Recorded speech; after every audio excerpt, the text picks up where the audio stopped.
Hello and welcome to EEXSport Talk. I am your host, C Enyadike Jr., here to take a step away from the football focus that we've had since we started this channel and talk about the Winter Olympics 2026 Milano Cortina, which started 6th of February, that being yesterday at the time of this recording, and the big story really, which is the debut of the United Arab Emirates. Now, this isn't going to be some wow desert country snow sport. No, I want to properly break down exactly how the UAE got here, step by step, and what this truly means for them going forward. Because this did not happen overnight.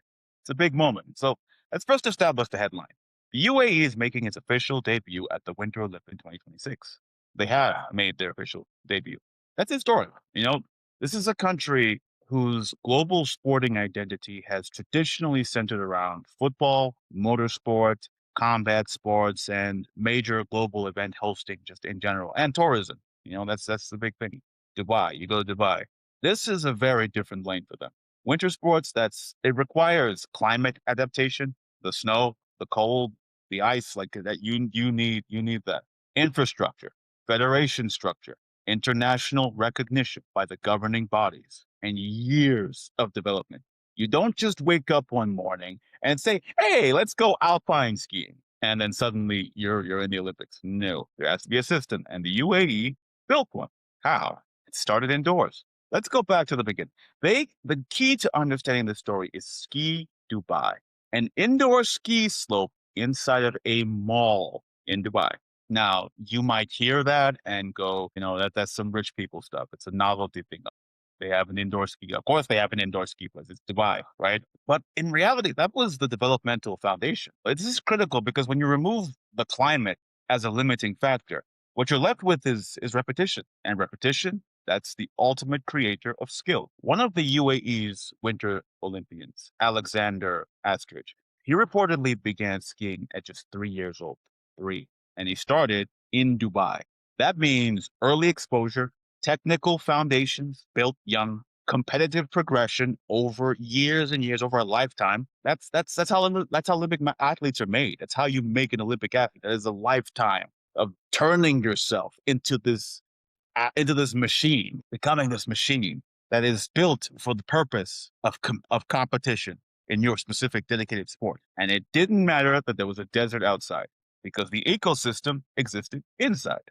And that's the first lesson here. Infrastructure does not have to look traditional to be effective. Now, here's where it becomes serious. An indoor slope, that's cool and all, but it's not getting you into the Olympics. You need governance. You need, as I mentioned, international recognition. The global bodies, the global Winter Olympic bodies, and the global winter sports bodies need to recognize you as legitimate. The UAE Winter Sports Federation played a key role in building that pathway. In September 2024, the UAE became an official member of the International Ski and Snowboard Federation, FIS. That's not symbolic, that's structure, because FIS membership means access to sanctioned competitions, official qualification routes, developmental programs, international ranking systems. That's how you move from participating to qualifying. And reports indicate that UAE athletes participated in international development programs, including training in Switzerland, the Swiss Alps. So now we see the progression clearly. We had the indoor development, then we had federation structure, we had the international membership, global competition exposure, qualification. There's your blueprint. Now let's talk about the athletes. The UAE delegation includes two alpine skiers, one man, one woman. We've already mentioned Alexander Astridge, and then we have Pierre Hudson. Both of them, they qualified on merit. They are there because they are good enough to be there. This is important. They didn't receive some wild card ceremonial entry. There wasn't any, nothing nefarious. These people are there because they are good at what they do. They met the official qualification standards. They are credible athletes. If we want to talk symbols, the UAE chose to have one athlete carry the flag in Milan and the other in Cortina. That tells you something.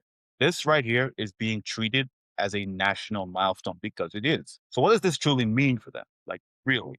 Let's zoom out. I think right now, I don't think medals are part of the conversation. I don't think gold medal, silver medal, bronze medal Maybe, but I personally don't think it's part of the conversation. It's something bigger. One, identity expect and spec. One, identity expansion. The UAE has already positioned itself as a global sports host. Formula One, UFC, major football tournaments, boxing, but competing in winter sports expands that national athletic identity. It's very powerful. It just tells you we're not limited.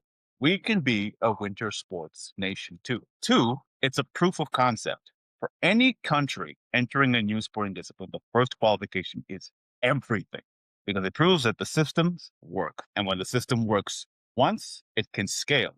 That's more youth programs, more training pipelines, more funding justifications, and the ecosystem grows. And speaking of the youth, a child in Dubai, and this is one of the things as to why representation is very important. Representation through merit is very important.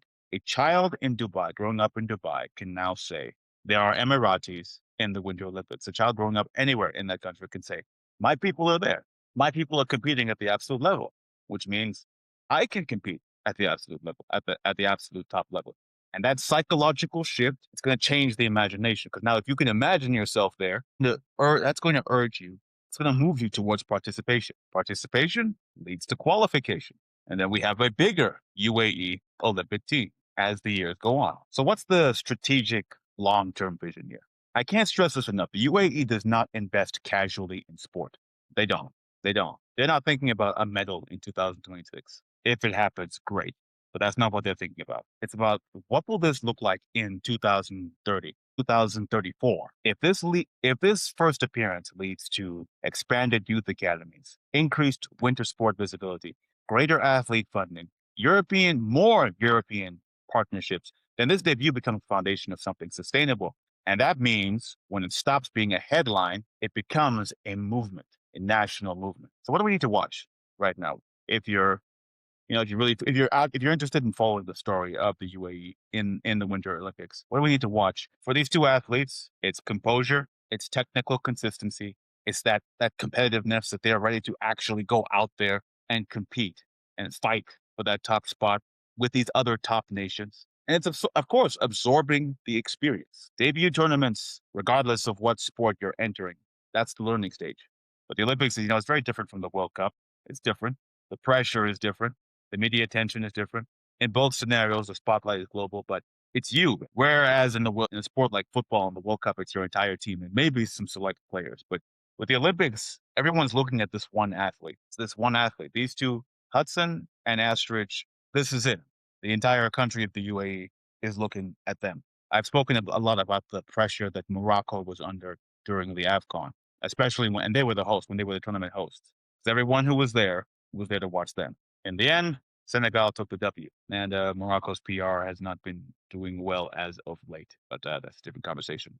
It's an almost similar situation here because, like I said, this is the debut. This is our first chance, and by our I mean them, not us, but you know what I mean. So right now, they gotta go in there and compete and handle it and handle the pressure well, and the results will come, whatever they are. So what's the bigger message here? It's not about climate. It's not about comparison. It's not about novelty. It's about strategic development. The UAE, they identified a gap. They built the infrastructure. They created a federation pathway. They joined the global governing body, invested in athlete progression, and they qualified. That wasn't accidental. That wasn't a glitch in the matrix. That's simply planning. And in sport, planning is everything. That's all we have time for today. If you enjoyed this monologue, please be sure to leave a like, share, and a subscribe, and leave a comment. Now, let me know what you think.